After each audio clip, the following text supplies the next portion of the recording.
Have you ever been out in the water enjoying the perfect summer day and go to turn the key on and are met with complete and total silence? Do you know that sinking feeling in the pit of your stomach that comes next? Wondering if your day is ruined and how you're going to get back to the dock? Well, in this video, I promise to give you a simple step-by-step troubleshooting guide that you can do right from the captain's chair, which will solve the problem more than 90% of the time. We're going to turn that moment of panic into a moment of confidence. First, I'll show you the immediate safety step to take so you can think clearly.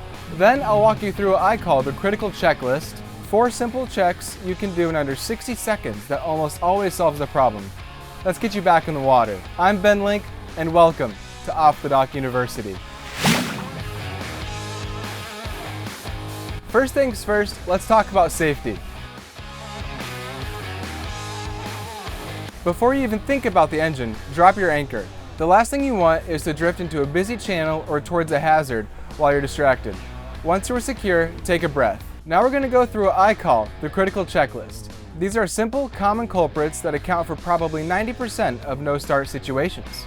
The very first thing to check is your gear shift. Your boat is designed not to start while it's in gear.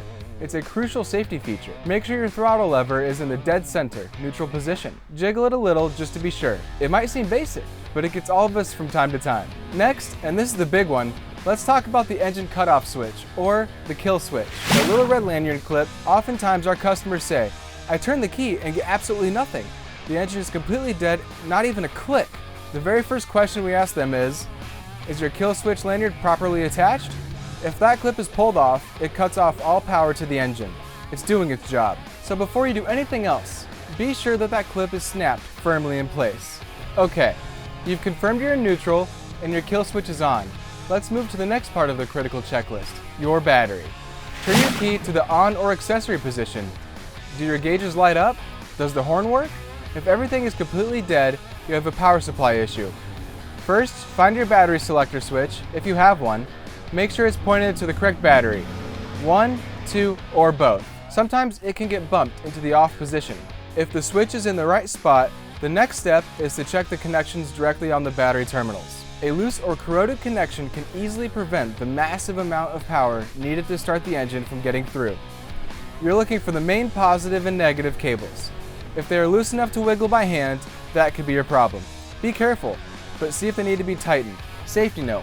It's always a good idea to have a simple wrench set in your boat's toolkit for this reason. If you have power to your accessories, but the engine just won't crank, we move on to the final and most common item on our checklist, your fuel system. The engine needs 3 things to run: spark, air, and fuel. Fuel is the easiest one for us to check and solve right here on the water. First, look at your fuel gauge. I know, it sounds obvious, but you'd be surprised. Fuel gauges, especially on boats, aren't always perfectly accurate.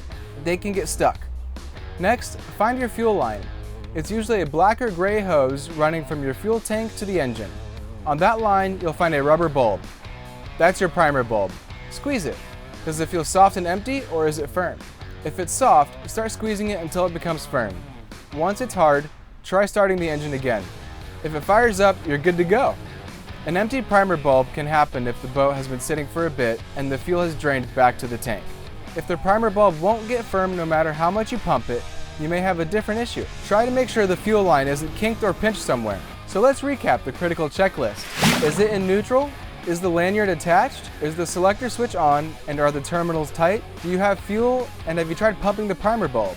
If you've gone through all of this and you're still stuck, now we listen to what the engine is telling us. If you hear a single loud click when you turn the key, but the engine doesn't turn over, that's a classic sign of a very low battery or a bad connection. The starter is trying to engage, but doesn't have enough juice. Recheck those battery terminals. If you hear fast clicking, this also points to a low battery. You have enough power for the small electronics, but not enough to turn the heavy engine. If the engine is cranking over strongly, but just won't fire up, this tells you that your battery and starter are likely fine. The problem lies with fuel or spark. This is the point where you have to make a decision. You've done the essential troubleshooting.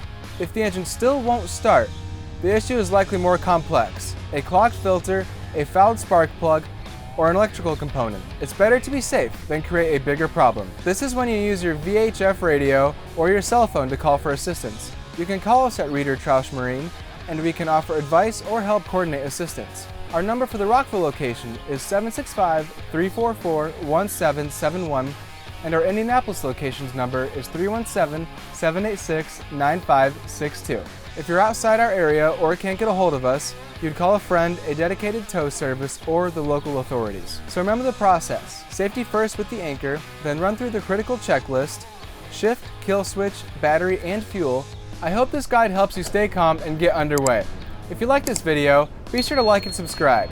And as always, we'll see you on the water.